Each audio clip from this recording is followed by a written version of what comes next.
Into the wild I'll go, and into the wild I am. It's been a while, freedom child, since I left my roots back home. Into the wild I'll go, and into the wild I am. It's been a while, freedom child, since I left my roots back home. Welcome to the Freebirth Society podcast. This is a radical space for women who are ready to celebrate their autonomous choices in birth, motherhood, and beyond.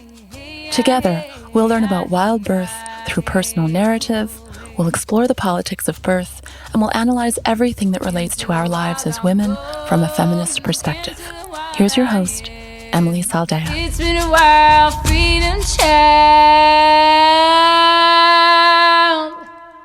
since I left my roots back home. Hi, women. Welcome back for part 2 of my birth story. This week is going to be all about my postpartum, specifically the first 40 days. I have been trying to record this all day, but one of our best friends here free-birthed her baby today. Oh my gosh, such joy. I've been totally wrapped up in that and just got back from seeing this sweet new family of 5. And I just love that my sweet sister is beginning her precious postpartum as I am sitting down to record this one on mine. Also, this is the last episode of season 6. I will be back with season 7 in September. But don't worry, if you're hungry for more Freebirth stories and have already listened to all of the seasons here, make sure that you're signed up for my newsletter because we email out a new Freebirth story every single Monday. Wow, another season complete. 6 seasons. That feels big. If you have free-birthed and want to be considered here as a guest, please submit your story on my website at www.freebirthsociety.com/story-submission. And if you are a wise woman who has an interesting conversation to bring to the show, please reach out to my team at podcast@freebirthsociety.com. All right, so the next 2 things I'm going to share about before we get going are time sensitive. So if you are listening to this episode past June of 2023, this isn't going to apply. But we are almost sold out for the 2023 Matribirth Rising Festival. At the time of this recording, it's a month away, and the vibe in the air is just electric. We've done so much this spring to get it all ready for the women and the children that will be arriving. Most exciting is the commercial kitchen that has gone in with the pavilion. It's almost done. The dome is up. The new gorgeous gate is finished. There's a new cleared out spring that you can dip in. I can't wait to share all of our hard work for those of you that are coming. And as of right now, we have about 25 tickets left. So jump on in if you want to come. We are almost sold out. So matriarchrisingfestival.com, get your ticket, and I will see you so soon. Okay, so secondly, Yolande and I are doing a fun thing this summer that we've never actually offered before. It's a part of a new program that we're launching this fall called Matribirth. Matribirth is a certification program for free-birth educators. It's the first of its kind, and we are very confident that it will quickly come to represent the gold standard for truly mother-baby centered childbirth education, which really doesn't yet exist. Matribirth is a childbirth educator program for women who are interested in expanding their offerings to include childbirth education for couples in their communities and online, specifically oriented to home birth outside of the medical system. We've watched the demand for this grow and grow as our Radical Birth Keeper graduates have spread our work throughout the world. It's something that our grads have been asking for a long time, and we're just thrilled to begin offering it this coming fall. The program offers a highly structured curriculum and lesson plan that will give you an incredibly straightforward template for teaching that is highly effective, engaging, inspiring, and will also let you, of course, personalize the material to your voice. So it's just going to be an amazing program for women. who want to expand their careers in the birth space. Once you're a certified free birth educator through Freebirth Society's Matribirth certification program, you will be on our public directory through our website where we will cross-promote your classes. You'll also be given access to our private educator forum where Yo and I will be offering direct and ongoing support. So to get your name on that list to learn more about our free birth educator program, you can go to www.matribirth.com, Matribirth. So today, however, we are launching enrollment for an 8-week free birth education program specifically for pregnant women and their partners. It's going to be super special and a one-of-a-kind online program with me and Yolande personally. So if you are a pregnant mother or you're dreaming of becoming pregnant and you're looking for a childbirth education program to do with your partner that reflects your values and priorities, specifically rooted in the idea of pregnancy and birth as biologically integrated, life-affirming experiences that are not inherently medical, this is an incredible chance to learn and explore with me and Yolande personally. Enrollment opens today, and our 8-week live program begins Tuesday, July 11th. It's for 8 weeks. It's live. It's online. So wherever you are in the world, you can participate. The calls are going to happen every Tuesday, and every call will, of course, be recorded and uploaded for you, and you will have access for a year. Oh, and anyone who signs up will get gifted the complete guide to free birth, totally free. The 8-week program will be used within our Matribirth program for our students so that our students can see how we teach, answer questions, what we share in real time. So if you're a pregnant woman interested in doing a childbirth education program with me and Yo, join us at matribirthfamily.com. Matribirth family.com. And if you're an aspiring childbirth educator or an RBK interested in our upcoming childbirth educator program, you can go to matribirth.com. Okay, that's it for now. I'm always up to so many different things, so you can follow along on my newsletter. There's a link to join in the show notes. So where we left off last week was I was snuggled in bed with my family. We had just cut the cord and the baby was nursing. We were all on such a high. Is there anything more special, more loving, more connective, more sacred than welcoming life in our own homes, expanding our families, our hearts to feel more love and connection? Ugh, it's just so special. We had burned Sunier's cord with beeswax candles, but this time I decided in the moment I wanted to cut it and had Johnny go get a sterile clamp to put on the baby's side.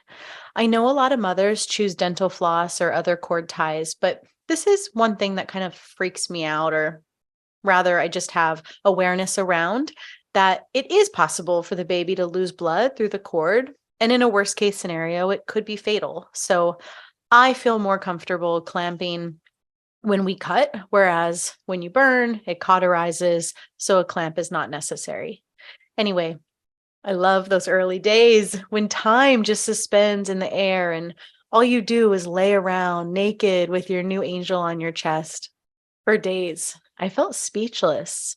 I was so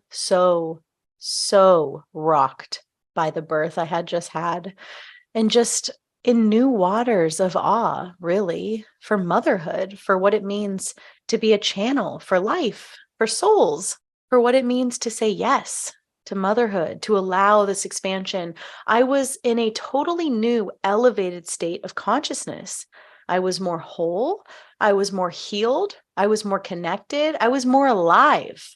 It really was electric. In those early first days, I found myself chanting to my new son, I claim you. I claim you. I claim you, my son, Sawyer James. I claim you as mine. I claim you. I claim you. It was all I could say or think when I looked at him. It was like I was in this giant oceanic abyss of cosmic wonder and awe.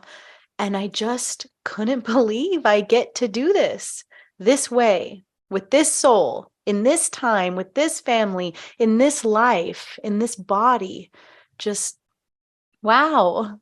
I would look at this baby who felt familiar. It was definitely like, yes, of course, you were who was in there. I knew you were a boy. I know this soft, sweet, playful, grounded, bright energy. I've known it for years. It carried through. And now you have a face. Now you have little fingers. Now you look at me and I can fully claim you as mine. You aren't just a spirit, an energetic field, or an idea. You've really come. You've worked really hard and you're here and you've landed fully into this life with me. And I see that and I fully claim you as mine. And we will learn what that means together in our own ways. I don't know. It's kind of hard to describe now, but it felt really, really good. It felt like, well, I guess what it is designed to feel like, and what happens between the mother-child bond when they really have an intact experience, right? Like from beginning to end. I didn't cry after giving birth with either of my children. I was totally happy and relieved, obviously, but I didn't have like big emotional releases right away. I think it was around day 2 or day 3. I was sitting on the couch with Johnny and this baby was asleep on my legs and I just finally got it all. It just hit me out of nowhere. I burst into tears and I looked over at Johnny and was just like, oh my God, I'm so glad we did this. These are the best moments of our lives. I'm just so glad we did this. It was sweet. Okay, so I could do a whole episode on this topic.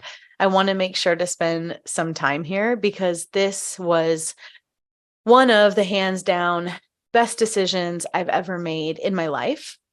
I hired a postpartum chef. I had gone back and forth about it for a while in my pregnancy because, it just felt so luxurious, almost like too good to be true. For those of you that know me or have worked with me, I am always leaning into where I cap myself. I'm always leaning into, how can I expand? I want to look at it. I want to play with it. And I want to see how I can raise my thermostat setting of how good I can feel, of how good my life can be. So this was a big raise. Ultimately, I hired her and she arrived about a week before I gave birth. I had her all set up in our top yurt, which is the nicest one with a huge kitchen. And as you know, if you heard my friend Erica's episode a few episodes back, she birthed 2 weeks before me. So the postpartum chef cooked for both of our families and it was divine. Okay, so she wound up staying and cooking for 2 months, 8 weeks, 3 meals a day, 5 days a week. I mean, really, just like, imagine that. I still can't believe it. It was literally one of the most amazing experiences I've ever had in my life, baby or not. The chef was amazing. She would make the food up in the yurt and then bring it down to our front porch, drop it off, and then text us what the menu was for that meal. And then she would come back down later, pick up all the dishes. They were dirty. We didn't even have to do them. And it just kept going. And the food was insane, different every day, just so amazing, so beautiful, so much love and care. It was like a peak experience for us. Now, it's worth saying, I already don't make the food in our family. Johnny does. So it wasn't like this was some big reprieve for me. If I hadn't have hired the chef, Johnny would have just kept on caring for me like he does. But the fact that he didn't have to, oh my gosh, we would get so excited every day to just see what next delicious, amazing meal was coming. And I really could spend the whole episode on how fun that was, having it like that. And I know a bunch of you are going to reach out and ask, so I'll just let you know now. I paid her $1,000 a week and then tipped her another $1,000. So I invested, $9,000 into that. And she fed my family, including when I had visitors, for 2 entire months. It was worth every single penny. So for those of you on the fence about Freebirth, just Freebirth and then spend your midwifery money on a postpartum chef. But for real, It really was incredible. Oh, and one of my best friends here, Julia, was making us weekly fresh sourdough bread, banana bread, and doing medicinal tea infusions. And she would just pop by and drop it off every few days. Just so good. Okay, so back to day one. The day just floated by. Sunier had yurt school that day, and she put on her big sister shirt and went to tell everyone. And I heard her on the golf cart screaming, "Sawyer James is here!" It was really cute.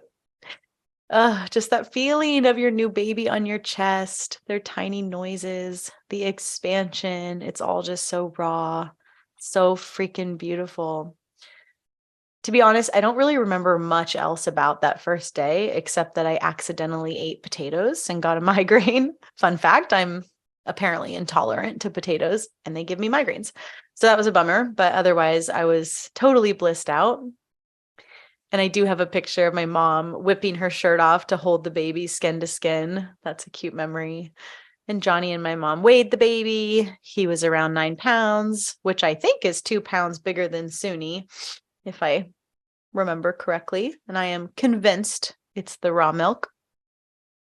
Anyway, I just love those early days. So much nakedness, such sweetness. Nothing to do but stare at your baby and celebrate. And the hormones are rocking. It's just so good. Watching Sunier fall in love with her baby brother was a heart expansion that I wasn't prepared for. And it just keeps going, to this day. And, that is something that really stood out to me about my postpartum, about adding this baby to this family. There wasn't any tough integration with Sunier adding a baby to the house. The integration was harder on Johnny and I. Suni didn't skip a beat. She was sleeping in our bed up until the baby was born. And all throughout the pregnancy, I told her that once the baby came, she was going to need to switch to her bed because I don't need 4 humans deep in a bed. And she promised me throughout the pregnancy, but I obviously didn't know how it was going to go since she's 4, but also it's time to get out of my bed. So the day that he came, when it was time for bed, she just hopped over to her bed and was like, "Cool, I sleep here now." There was literally no signs of jealousy or anything. Maybe it's the age gap. I'm sure it didn't hurt. She was just over 4.5 when he came. And she's got her own thing going on. She has friends and her little school and other adults around that love her. So it's a pretty good setup. But it was really quite seamless. The first day, I was really stoked to discover that I wasn't having any after pains. Many women from second baby on have them really bad, and I was thrilled that I was somehow escaping that. But spoiler alert, and this is so weird, exactly 24 hours after he was born, I got them. And it was so brutal. I had them for 3 days. So from day 2 to day 4. And it was like labor. It really took me by surprise. A heavy heating pad did wonders. I took lots of motherwort tincture and just, dealt with it. Knew it would pass. It was worse often during nursing, which makes sense, of course, because the suckling causes oxytocin release, which causes contractions, which is what the uterus is doing, doing its job to get everything back down to its non-pregnant size. But damn, I couldn't talk through them. I was moaning, had to breathe. Yeah, but whatever. It also passed. And what are you going to do? I also was insanely sore, of course. It felt like I had given birth out of my butt. Some women, it feels like the baby came out of their vulva, and some not. And it definitely felt like the baby had come out of my rectum. It was so sore. Oh, it was so weird and so painful for a couple of days. Sawyer had some facial bruising all along his cranium line and had popped capillaries all along his forehead. But of course it healed and faded quickly. I didn't do anything for it. Nursing was simple and easy from the get-go. I remember feeling a little nervous approaching our first night together. Do I remember how to do this? And then I realized that all I had to do was turn on the Himalayan salt lamp and everything else was the same, or intuitive rather. We all slept really well. He barely nursed at night until my milk came in, which was great. Our family co-sleeps. I really couldn't imagine not having my baby next to me. It's such a significant part of our bond, of how my intuition functions and strengthens. It's foundational to my knowing him and to trusting myself, responding to him, all of it. My baby is me, right? We share an energetic field, as all mother babies do. And so having my baby elsewhere literally makes no sense to me. And I know that I sleep better and deeper because he's right next to me. So I love it. I highly recommend it. There is such sweetness in co-sleeping that is only available in co-sleeping. While we are on my mentioning things I recommend, I keep fresh flowers in my room for months postpartum. That felt really good to have around. I really recommend that. I bought a bunch of new robes to have on hand and just wore those until I stopped bleeding. And I mean like queen robes, and gorgeous flowers. Those are probably my biggest suggestions for postpartum, other than actual solid human support, obviously. It just feels so good and nourishing to have a beautiful robe on, since you're otherwise, covered in puke, poop, pee, drool, milk, blood, you name it. It kind of balances it out, right? I bled for 6 weeks, which felt a little long, but that's how it goes sometimes. It was definitely not from overdoing. I really stayed in bed until I was done bleeding. I was very, very bed bound for at least the first 6 weeks. And I choose to free bleed, which I really enjoy. I like to free bleed as much as possible. And so when I would have company over, or when I wanted to go outside and, sit around, I would put period underwear on. But otherwise, it just felt really good to free bleed. I can't believe that women wear diapers and pads. It feels so wrong to me. It needs fresh air. For anyone new to the idea of free bleeding, you just put a towel down or a big pad or something on your bed, and that's it. When it's gross, you change it. It's not a big deal. So, also in the early days, I took cloth diaper inserts and used that as an extra layer. So like pad or towel down, then the cloth diaper insert. And then that way, when I needed to get up and pee, I would walk, holding it on my yoni so that blood didn't go everywhere. So yeah, I'm not so hardcore as to suggest that I was freely bleeding willy-nilly all over. No, but investing in some reusable, washable, large, giant pads is amazing. You will use the shit out of them because you'll bleed on them, put baby on them naked. They will obviously pee on them. It's a great option to do naked time for your baby anywhere in your home, which we do a lot of. So you can just throw this huge washable pad down anywhere you are, couch, rug, and it'll protect wherever. The ones I just got off of Amazon. If you type in heavy absorbency washable underpads, pack of 4, large bed pads, they should come up. They're pink. I love the description for it. It says that it is great for dogs, cats, bunnies, and seniors. They should really put moms on there too. Speaking of pee, we started elimination communication immediately this first time. So last time I had made up that it was going to be complicated. I think I just felt maxed out, all the newness. And so we didn't really start EC with any actual commitment for probably 6 weeks or so. But then once I did it and realized how easy it was and how chill it was, I had definitely wished that we had started from day one. So this time we did. It's so fun. Babies are amazing. Babies are so smart. And it's just another thing that I really couldn't recommend more.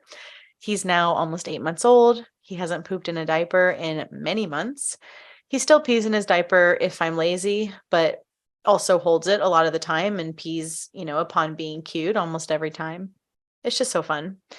You can get one of those top hat potties from Andrea's site at godiaperfree.com, or you can makeshift your own.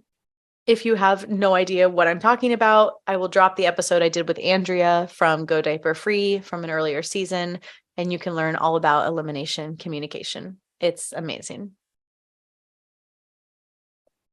A lot of women asked me about tearing, and I don't know if I tore. It kind of just is irrelevant to me, actually. I don't really know, because what I do to heal is the same either way, really. So I don't really know, but it's the same. You stay in bed and you take it easy and keep your legs up and rest, and your body heals, right? Not much to say about it beyond that. I used to, with my first baby, I was much more obsessed with my tear. I had a very, very, very big tear, and that felt, unique and special for some reason, even though it's totally not. And yeah, I think I just was looking for more drama in my first birth because of the newness. I was more prone, I think, to making up stories. Now that I've been through it, it's like, yeah, of course, a lot less dramatic. Something I did want to mention that was a real joy in my postpartum was that it was early October when he was born. So fall where we live in the Blue Ridge Mountains it's really breathtaking. So that was planned quite well, if I do say so myself. The fall leaves are so bright. It's the perfect temperature. It's really idyllic here. And the second day, I had a friend that lives nearby come over. It felt really good to share in the joy and the tenderness of how much my birth had rocked me and how cute this sweet new guy is. I love newborns. They're so in the ethers, they're barely here. They're so sleepy, and it's just pure goodness. So on day 2, while Suni was with her grandma, Johnny and I took the baby and we sat on our front porch, which is one of our favorite things to do together, and just watched the leaves and the cows and the wind and held our baby in total silence. We snuggled and just breathed together. And it was one of those truly euphoric memories where everything in our lives was exactly perfect and full and whole. And then Suni came out and joined us, and we took a family picture with sun rays coming down on our family. And I treasure it so much. It was really awesome to have my mom around that first week with Suni, taking her to dance, getting her ready for school, reading books with her. It gave me a lot of spaciousness, which I really appreciated. So on day 3, just as how the timing worked out, my sister and brother were coming into town to spend a night at my home before they went with my mom off to a family reunion on my maternal side that just happened to be happening 2 hours away. So I was a little nervous about having them come in on my 3rd day, but I ultimately did want to follow through with the plan. So I texted both of them before arriving and just let them know, hey, I was really, really rocked by my birth. I'm still very much in the portal. I'll mostly be in my room. I'd love to see you. And, please still come, but just understand that I'm very highly sensitive and not up for much. So thankfully, my siblings are both just really wonderful and both totally got it. And it was very fun to have them here. But on the 3rd night, I did venture out of my chambers and I sat at the dining table for dinner. And I could really notice how that drained my high, I guess you could say, how it sobered me up. It took me out of that trippy, psychedelic, ethereal space that I had been in.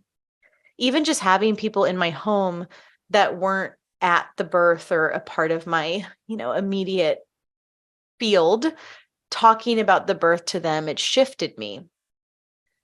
I guess I could compare it to, for those of you who've spent all day outside hiking on mushrooms and then taking a phone call from your landlord or your dad or something, and just kind of having to shift out of that space. Anyway, I sat at the dining table and I ate amazing food while my mom held the baby. And then Johnny brought his lazy boy chair out from his office and put it in the big living room area for me to sit in. Obviously, I was not about to crawl onto my couch. And I sat with my siblings and told them parts of my birth story with a hot pad on my womb, my brother and sister taking turns loving on the baby and playing with Suni, and it was really lovely. I had already cried a lot on day 2 from something that had hurt my feelings.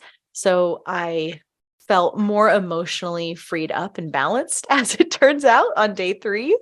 So it kind of worked out. My milk came in that night, and it was way less dramatic than with my first. It just came on slowly over the nighttime, no real engorgement. It was super chill.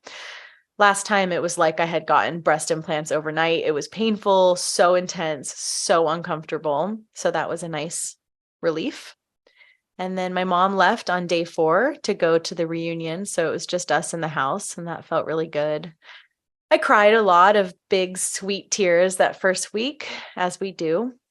I just felt so much love, so much expansion, and I felt real, true relief that I was feeling love for this baby.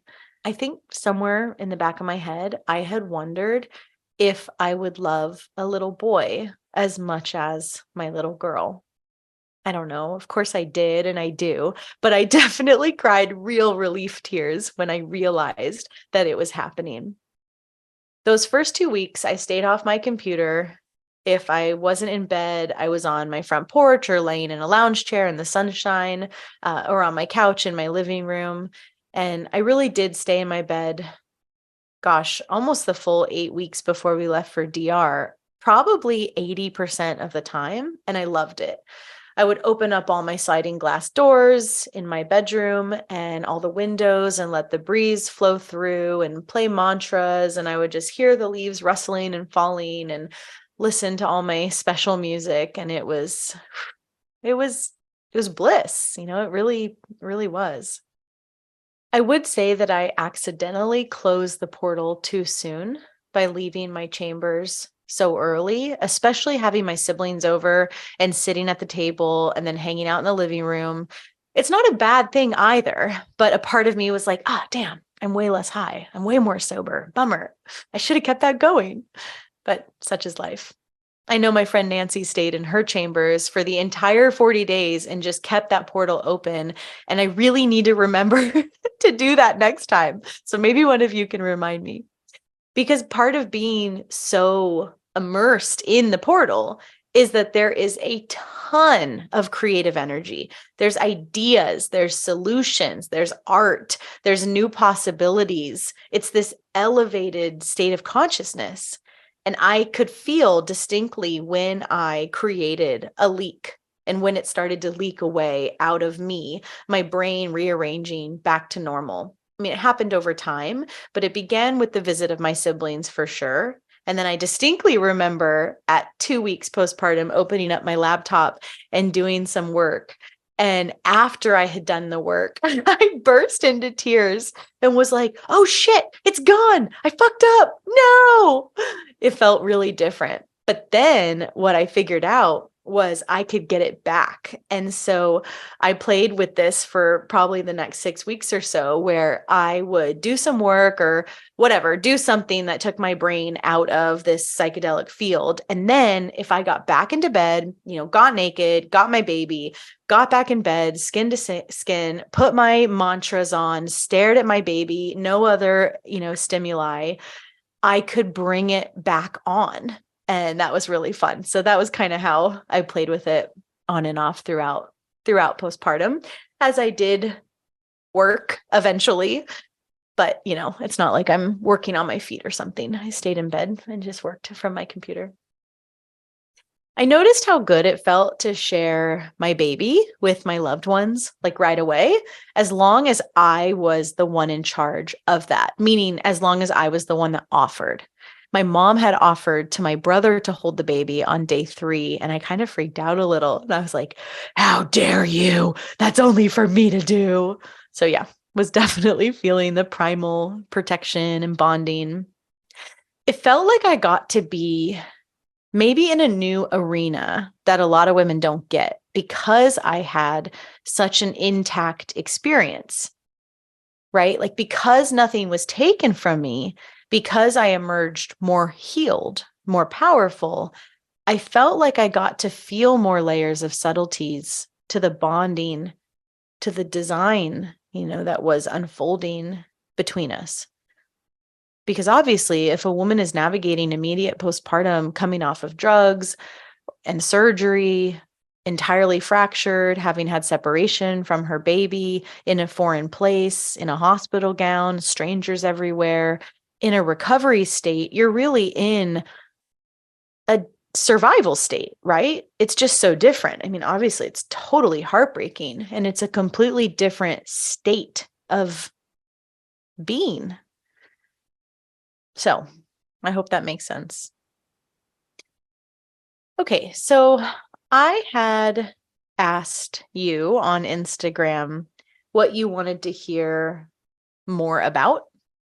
And I have a few topics that I'm just going to spitball about for a minute, and then we will wrap up. So yeah, life went on and was so sweet and so slow. When Suni would be at yurt school, Johnny would sneak into the bedroom and we would eat lunch in bed and watch Bachelor in Paradise. Look, I'm not proud of it. Did we do it? Yes. Did we enjoy it? Yes. It ran its course, but it was really fun.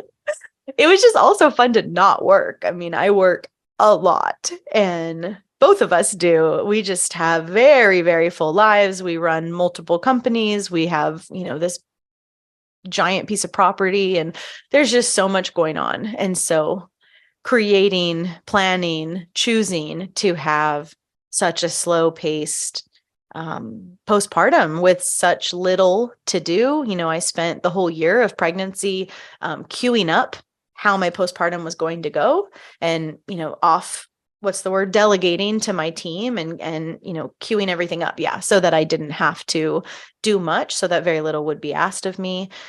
And it was so worth it, of course, because you just don't get that time back. It's so, so, so sweet, and it goes by so fast. Okay.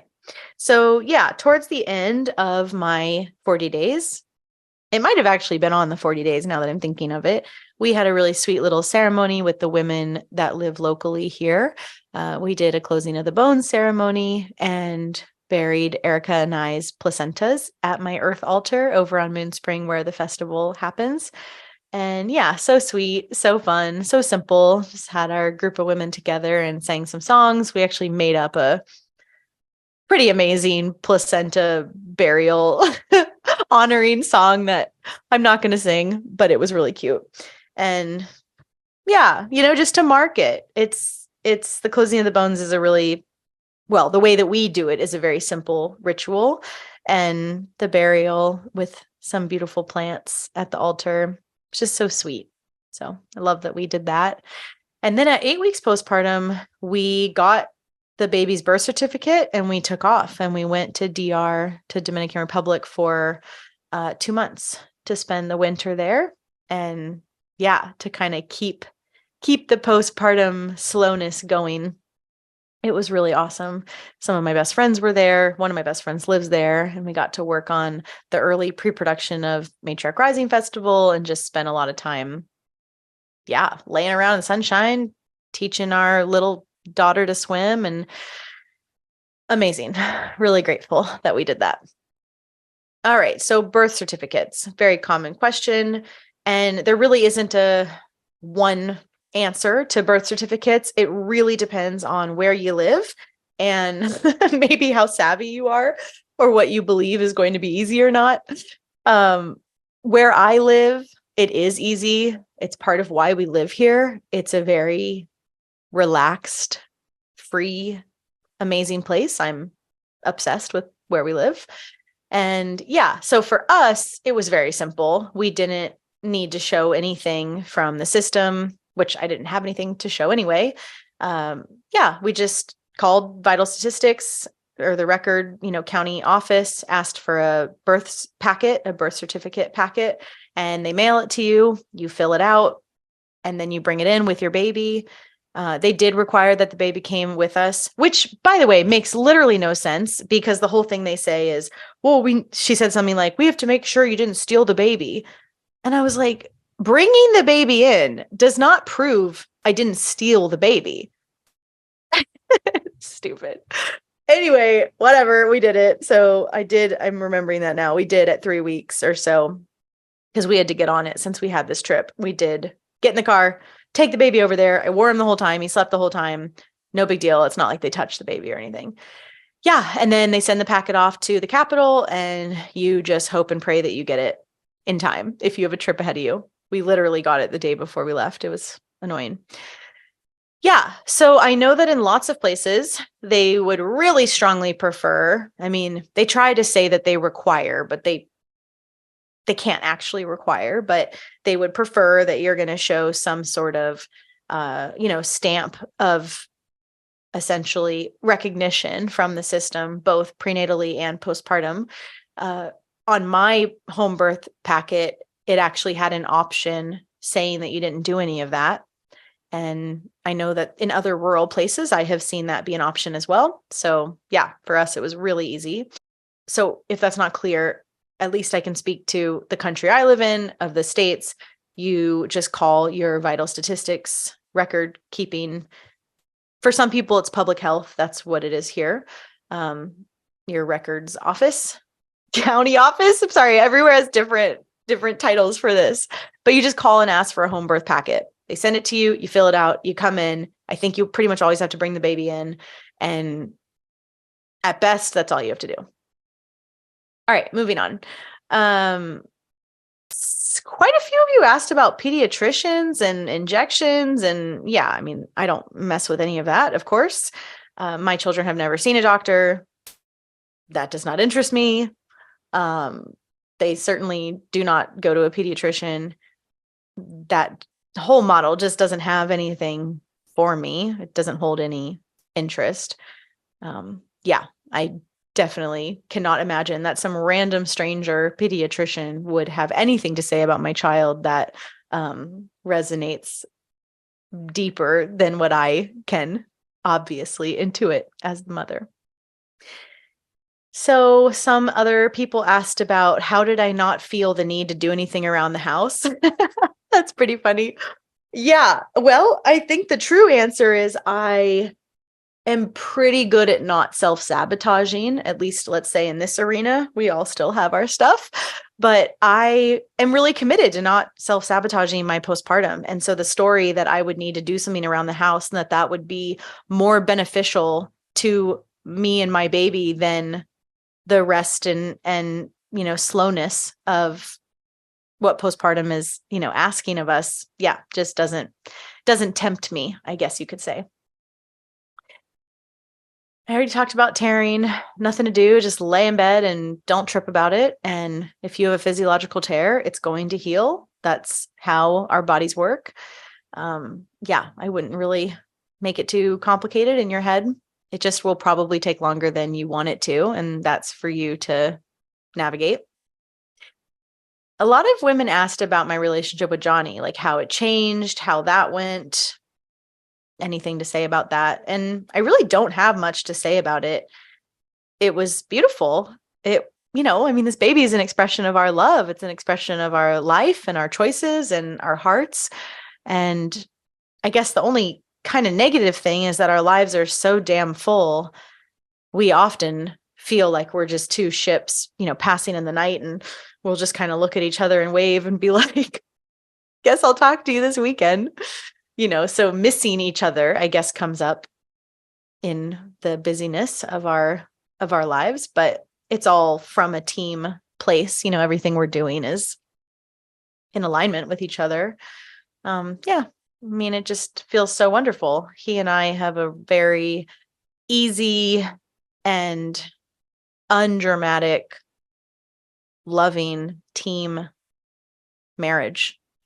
So postpartum together was, an expression of that. Okay, a lot of women asked about boundaries, how to safeguard the home, protect your space. And, kind of the broad answer to that is that stuff should be going on all the time, right? We can't wait until postpartum to have boundaries and protect our space. So if you are betraying yourself with people now, start working on it now, because it's actually, I would imagine, much harder to have boundaries when you're in such a vulnerable state. So we don't want to set ourselves up for that. But, boundaries are something that we do with ourselves. We betray ourselves. We violate our own boundaries.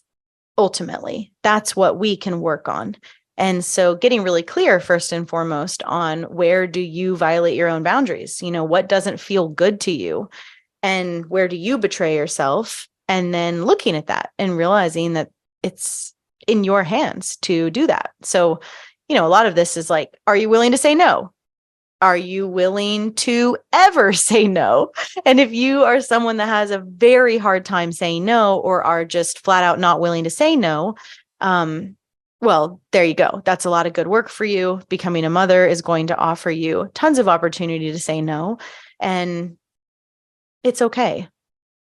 A lot of women I work with who struggle to say no, I put them on what's called a no diet. It's something from the tools that I've learned where their task is to actively say no multiple times a day for a week with their allies, with safe people in their life, to experience what would become a positive feedback loop that when you say no, nothing bad happens, right? So as this translates to what we're talking about in postpartum, if you don't want your mother-in-law to come over, say no. Just say no and practice not believing that you have to explain yourself or that you have to lie, right? You can just say no. You're an adult. You're an adult person who's allowed to say no. Say it with me. For me, I have very consciously arranged my life in the way that it is, and I don't have people around me that I need to protect myself from. Those relationships have not survived my evolution, we could say. So I don't have a strong need to set boundaries in my life because I have healthy relationships in my life, right? And if you don't, then you're going to need to exercise a lot more boundaries. Okay, what else should we get into before I wrap? Negative body image. Yeah, that might be worth mentioning. Well, I went to Dominican Republic 8 weeks postpartum, so that was a little intense, I think, for me. Just being in my bathing suit, dealing with that, and it's okay. I have a line that I say to myself often, specifically around body image or anything to do with my body. I will remind myself that I am the living result of every day before me, that I am the result today of every choice I've ever made.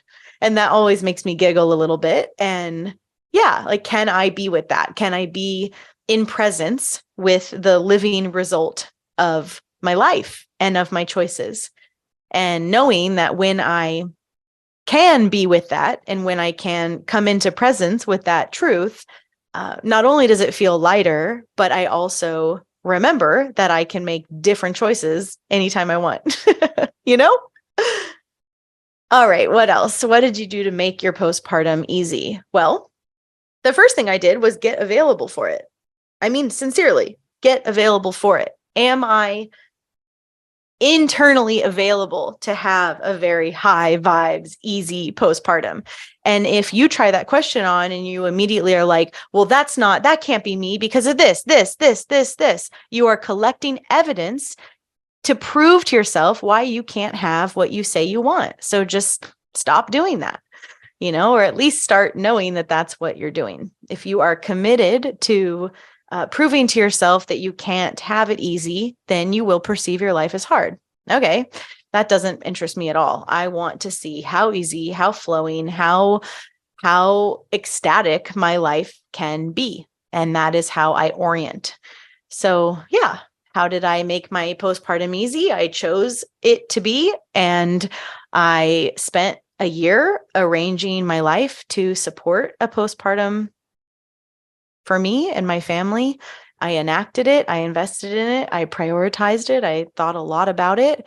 And also when things come up that don't feel easy, I don't see that as a big problem, right? Like, what even is a problem? It's just in the eye of the beholder, really. So taking things in stride. Did I take prenatals? Definitely not. First bath with baby. That's probably worth mentioning because I think a lot of people think you can't get the baby wet or the cord wet while it's still healing, like while the stump is still on there, and you totally can. The baby loves water. It just came from water. And so you should be in the water with your baby whenever you want. I have no idea when I took my first bath with him, but I did it whenever I wanted. Belly binding. I don't have an opinion on belly binding. I think if it feels good to you and that idea attracts you, you should do it. It does not appeal to me, and so I haven't done it. What else? Did I do warm versus frozen? I didn't really do either. I guess the food I ate was mostly warm, but I'm already such a hot person. My constitution is very, very warm. I don't need to like bundle up and wear socks and do all of that. That sounds terrible to me. But I didn't put like padsicles on my yoni or anything like that either. What to purchase for the baby that was helpful? The baby really doesn't need anything. I already said the pee pads. I think that's probably one of the best things. And then what else? A baby carrier eventually when you feel up for walking around and carrying the baby, which I didn't really feel able to do until probably 8 weeks or so. I don't really think they need anything else. Sincerely, some cloth diapers, don't overthink it. Eventually they need some stuff like a high chair or something is helpful, but when they're new, they're just very, very simple little sweet babies. What did you learn? Yeah, I think the biggest thing I learned since bringing this second child into our family is to take our time to set our family up for success when we leave our home, never be on a tight schedule, really, what's the word? Allow for a lot of space for taking breaks, for whatever it is, someone pooping in the diaper, all of that. It would be the baby.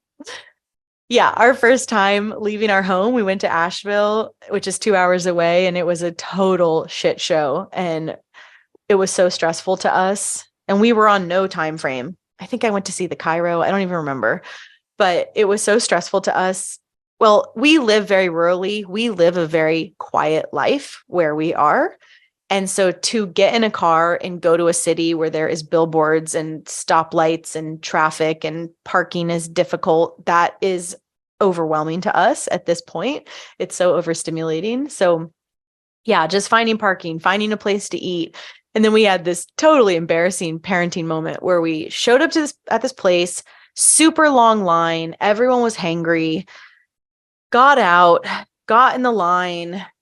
It was just not good. And then we realized that the baby had pooped and it was all over Johnny and the baby and the carrier. And then we went back to the car and we realized I had left all the doors open.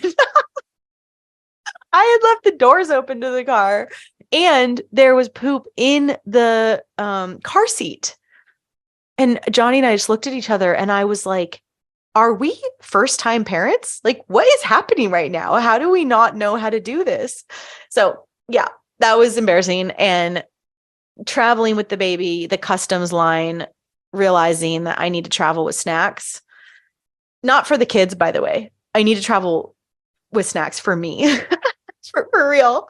I almost lost my shit in customs, being so hungry. I was shaking and I took Sydney's granola bar. Yeah, traveling with snacks, giving ourselves a lot of time. Those are the two things I've learned. You're welcome. Okay. I feel like that is enough for now. Yeah, I feel complete. Thank you for listening. Thank you for supporting this podcast. I will be back next season with another amazing collection of women, lots of epic stories. In the meantime, join the Freebirth Society membership for community. You can learn all about my offerings at freebirthsociety.com. You can join the mailing list for Freebirth stories, come to the festival, sign up for Matribirth, and I have a very small amount of openings every month for working one-on-one if you're needing that. All right, women. Stay strong, choose health, choose yourself, be sisterly, claim your dreams. Till next time, lots of love. And that's it for today, my sisters. Check out everything we do, including one-on-one and group coaching, learn about our private membership, in-person retreats, and more on freebirthsociety.com. Our online courses are on freebirthsocietycourses.com, including our flagship course, The Complete Guide to Freebirth. Don't miss the Radical Birthkeeper School if you're ready to become the authentic midwife that women are searching for. Together we rise, and the revolution starts inside each of us. I'll leave you with our Freebirth Society theme song, Wild Woman by Aruba Red. I honor you for the wisdom you held, the ancient traditions of plant medicine and womb magic. I feel the spirit of the ancestors as I place my hands upon my belly. This sacred portal will be honored. Eons upon light beams of survival, withstanding the eradication of our power by design. I will not allow the separation of our young to be forced upon me. My sisters will no longer birth in captivity. The picket line redefined from burning our wild women to paralyzing us and drugging our babes. Strapped down in a clinical white bed, drying up the milk from our breasts, keep your needles. My family will never again be doomed to chase those dragons or your poison. We reject your fear. We choose love. Everything with intention. Death, ascension. I will fly and bring her back from the stars.